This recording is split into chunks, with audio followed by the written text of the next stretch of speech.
esto fue un encargo, realmente fue un encargo de la Dirección General de Urbanismo, Ordenación del Territorio y Agenda Urbana. Entonces era directora general Eulalia Moreno y jefe de servicio Fernando Ceballos, que apostaron mucho por este proyecto y con los que trabajamos bien.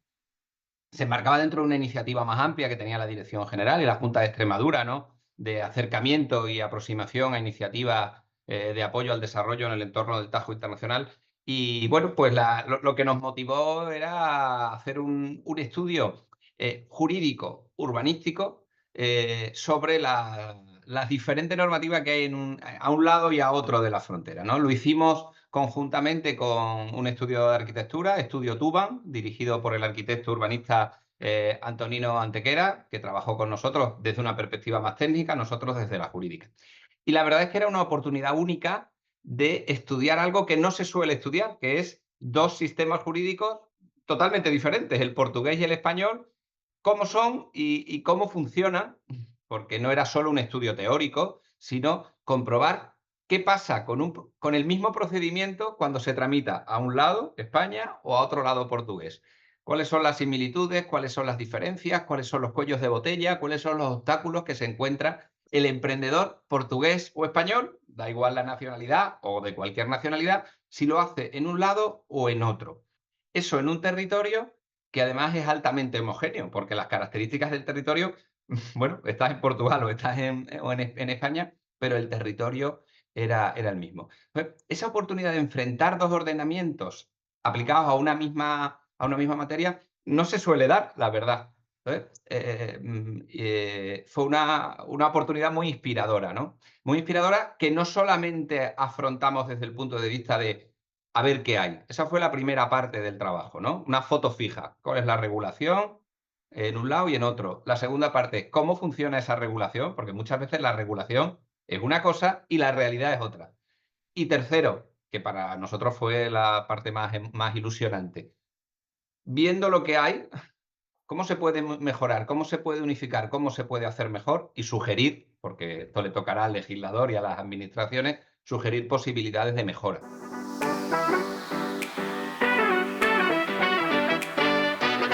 Pues mira, fundamentalmente dos. A pesar de que somos pueblos hermanos, a pesar de que estamos en el entorno de la Unión Europea, las dos conclusiones, que son tristes las dos, son, en primer lugar, la distancia. El ordenamiento español y el ordenamiento portugués de cara a la autorización de iniciativas empresariales en el territorio del Tajo Internacional, dentro de los dos subterritorios, España y Portugal, son muy diferentes. Estamos ante realidades diferentes. Es difícil encontrar similitudes y esto es muy preocupante. Lo normal es que fuera más o menos igual con algunas diferencias. La realidad no es esa. La realidad es que es netamente diferente con algunas similitudes. Fundamentalmente las similitudes las que vienen impuestas por la normativa europea, por el derecho europeo. Primera conclusión. Y la segunda conclusión es que desde un punto de vista jurídico y administrativo y autorizatorio de las iniciativas de emprendimiento, la frontera sigue existiendo. Es decir, hay una verdadera frontera. Hay una verdadera frontera. Así como creo que desde el punto de vista de los ciudadanos a nivel privado ya no notamos tanto cuando pasamos de España y Portugal, nos sentimos casi en casa a ambos lados. En el ordenamiento y en la regulación del inicio de la implantación de actividades, la frontera sigue funcionando. De tal manera que hay pocas opciones reales de elegir me implanto aquí o me implanto allí. El emprendedor español sigue mirando España y el emprendedor portugués sigue mirando Portugal, porque el otro territorio lo tiene, desde un punto de vista legal, muy lejos. Supone un esfuerzo adicional. Hay una diferente regulación, una diferente realidad jurídico-administrativa y urbanística que se aplican a territorios muy similares. Nos queda, en el estudio, la conclusión es que nos queda mucho camino por recorrer. Mucho camino por recorrer, que creo que Euroace en ese sentido está haciendo, es una buena iniciativa, para borrar la frontera y borrar la barrera del idioma, que no olvidemos que tenemos un idioma diferente. Y eso, cuando hablamos de derecho y de procedimientos, pesa mucho todavía.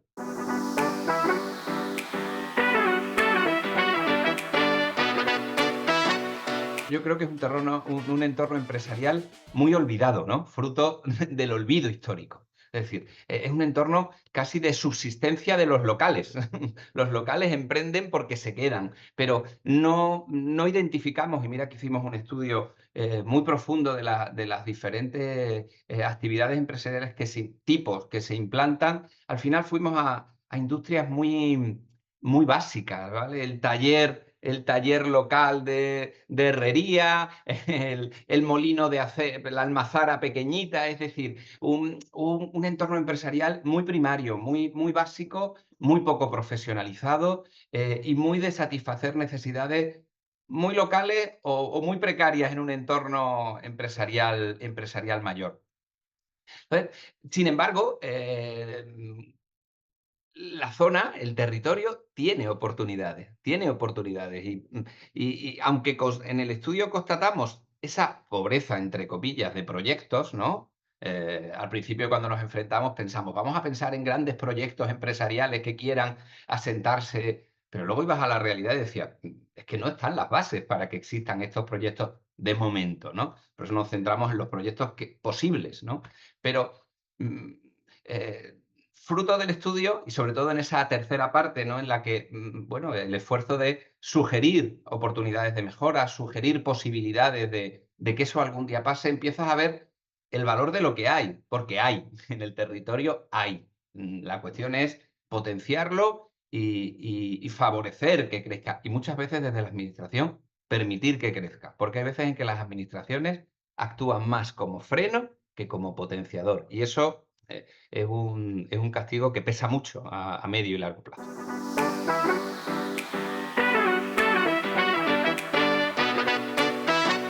Yo creo que están muy ligadas a las propias características del territorio. Creo que no es, esas oportunidades no pueden venir por copiar lo que quizá todos tenemos en la cabeza, como los polos de desarrollo empresarial. Y creo que el territorio del Tajo Internacional es un territorio muy particular que tiene unas características propias muy envidiables desde el punto de vista de lo que parece que el mundo, este mundo al que vamos, en el que va a haber muchos centros, no solo un centro, sino muchos centros, y donde la necesidad de producción de alimentos de alta calidad, de ocio de alta calidad que buscamos, yo creo que las oportunidades de negocio van a venir precisamente por eso, de ahí, de las características del territorio. Es un territorio que dispone como consecuencia de su abandono inveterado, de cantidades de superficies de suelo que no se encuentran en muchas zonas. El suelo no es un problema en el Tajo Internacional.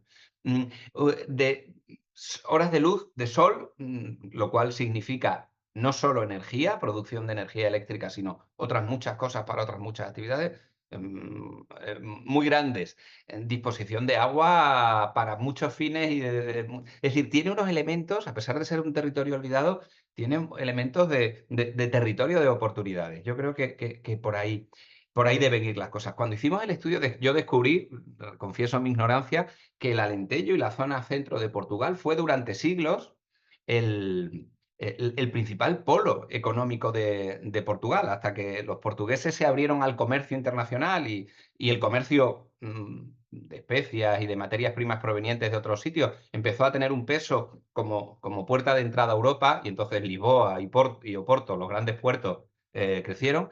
La riqueza del país estaba en el Alentejo y en el centro de Portugal, cosa que nunca nos ha pasado a los extremeños, ¿no?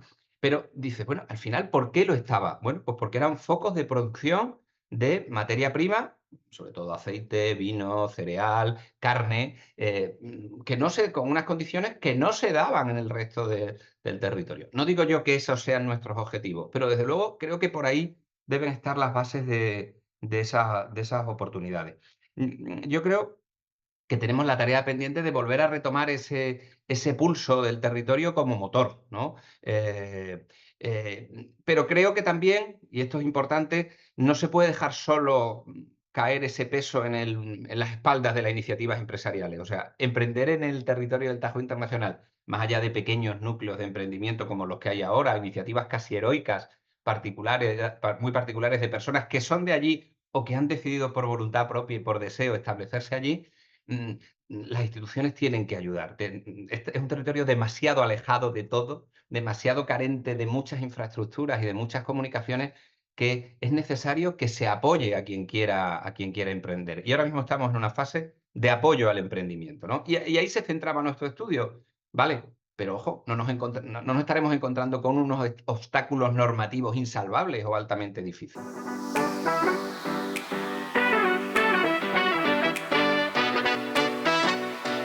Bueno, es incipiente. Heroico, ¿eh? Lo he calificado de heroico, ¿no? Los que hay que reconocerles su mérito porque están logrando mucho a pesar de partir de muy poco y de contar con muy poco. Yo creo que el mayor éxito es el que acabas de señalar, el institucional. Primero, la importancia de una declaración como la que tú acabas de hacer, un territorio común a caballo entre dos países que ya hemos aceptado. Al principio nos sonaba raro, pero ya hemos aceptado. Eso para mí es muy importante.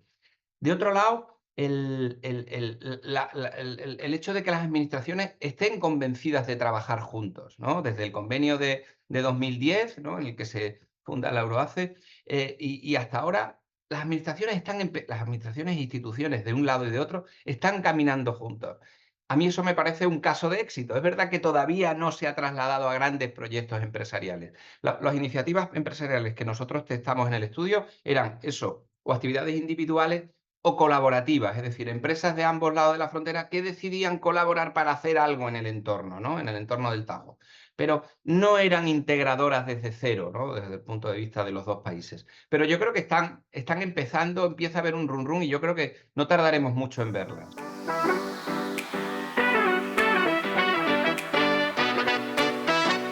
Decisivamente dos, claramente dos, ¿no? Más allá de complejidades de los procedimientos que las hay, en las que creo que no es necesario o conveniente que entremos en detalle ahora mismo, hay dos. El idioma, ¿vale? El idioma. Yo creo que cualquiera que nos planteemos, voy a hacer una iniciativa, un español en portugués, en Portugal, o un portugués en español, en España, lo primero que se va a encontrar es con la barrera del idioma, ¿m? Que cuando hablamos de derecho y de autorizaciones es muy limitante, es muy limitante. Y en segundo lugar, creo que en el entorno, tanto en un lado como en otro de la frontera, pesa un mal endémico en nuestra administración, que es la burocracia malentendida. La administración como instrumento de control de papeles. De qué dicen los papeles, tienes todos los papeles, el requisito está en el papel, pero alejado de la realidad del proyecto, una administración que no se pone en los zapatos del emprendedor, ni siquiera va al territorio a comprobar lo que ha hecho muchas veces, simplemente una administración burocrática malentendida. El derecho europeo, también en nuestra Constitución, en cierto modo, está lo que se llama uno de los principios de nueva generación de la administración pública, que es el principio de buena administración, ¿no? El derecho que tenemos los ciudadanos a que nuestra administración no solo funcione, sino que funcione eficazmente. Es decir, derecho a tener una administración que solucione los problemas que se le encomiendan. Eso pesa mucho en el entorno autorizatorio del Tajo Internacional. La sensación que hemos tenido son administraciones de control, que se limitan a controlar, no a aportar soluciones. Pero eso no es solo una mala praxis de las administraciones o de los funcionarios públicos, está en la norma, está en las normas, lo detectas en las normas, ¿no? Ves que muchas veces se piden muchos documentos reiterativos o documentos que no tienen realmente nada que ver con el proyecto, pero que al empresario, al promotor, le va a suponer frenos, costes, y al final dices, bueno, es que esto al final, este documento que se pide, un estudio sobre cualquier cosa, ¿qué función tiene? Que se quede en el expediente, no tiene ninguna función más, ¿vale? Entonces, ese segundo freno es intentar convertir en la normativa, y eso se trasladará al funcionamiento de la administración, un cambio de modelo de una administración burocrática a una administración de servicios, porque las iniciativas empresariales en ese entorno necesitan apoyo, no necesitan encontrarse con una pared contra la que choquen, que sea la administración.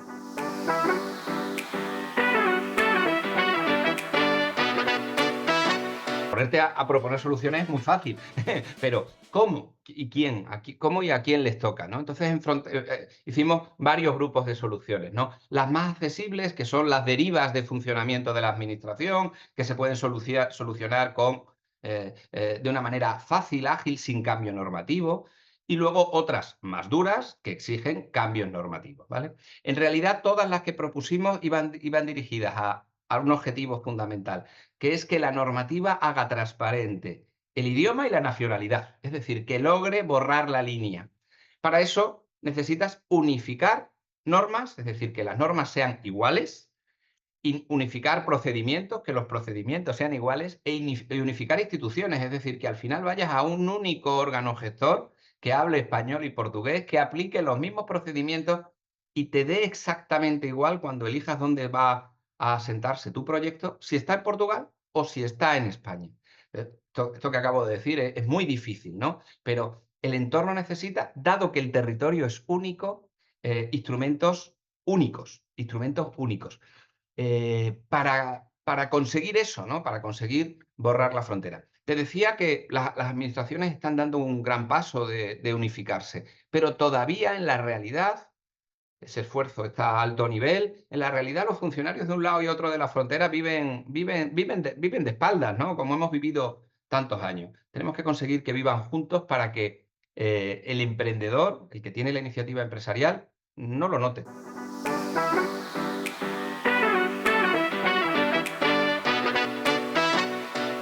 No debemos hablar de beneficios, yo creo que debemos hablar de necesidad. O sea, la situación geográfica en la que estamos nos obliga a Extremadura y a Alentejo y zona centro de Portugal a cooperar, a cooperar. Si seguimos viviendo con una raya a la izquierda o a la derecha, con una frontera, tenemos pocas oportunidades. Yo creo que el objetivo es dejar de seguir viviendo de espaldas y vivir juntos desde el punto de vista institucional y económico, para abandonar ese extremo en lo que las dos regiones estamos, Alentejo por un lado y Extremadura por el otro, que estamos en la punta de algo, para pasar a ser, lo que decíamos antes, ¿no? Uno de los centros, un centro más de producción, de emprendimiento, de generación de sinergias, de paso del comercio, de entrada y salida. Yo creo que eso solo lo vamos a ser capaces de hacer con cooperación. La iniciativa individual de un Estado y de otro no va a conseguir transformar los extremos en centro de algo.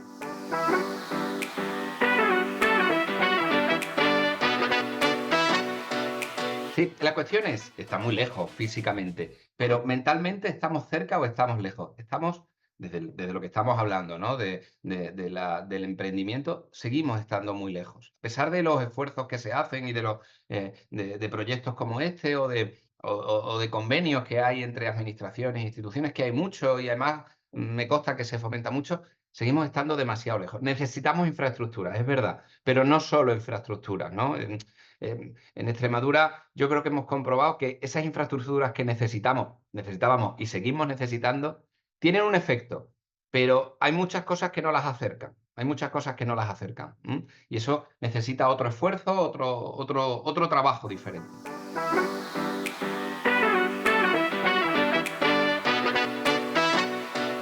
Somos de aquí, estamos aquí y queremos seguir estando aquí. Es un territorio único, único, y eso cualquiera que lo estudia un poco, quizás no hace falta que sea tan profundamente como nosotros hemos hecho, pero un acercamiento rápido a la zona del Tajo Internacional te demuestra que es un territorio de oportunidades desaprovechadas, de olvido inveterado durante siglos. Yo creo que es una apuesta segura, razonable y lógica. Ahí creo que las administraciones tienen que tomar conciencia, que lo están haciendo, pero quizá con más generosidad de perder sus ámbitos de poder, que a la administración que está acostumbrada al ejercicio de sus potestades le cuesta ceder potestades o compartirlas. La administración tiene que ser generosa, todas las administraciones, y dejar de actuar como meros instrumentos de control a pasar a funcionar como motores, como canalizadores, como herramientas que hacen posibles un desarrollo sostenible y basado en el territorio. Sostenible y basado en el territorio, en las características propias de esos territorios. Para eso hace falta un cambio de cultura administrativa, pero yo creo que estamos empezando a hacerlo. Desde el momento en que se planteó, vamos a estudiar cómo somos de diferentes, es que en la cabeza tienes el run de quiero dejar de ser tan diferente, ¿no? ¿Cómo me aproximo? Y eso creo que estamos en el buen camino.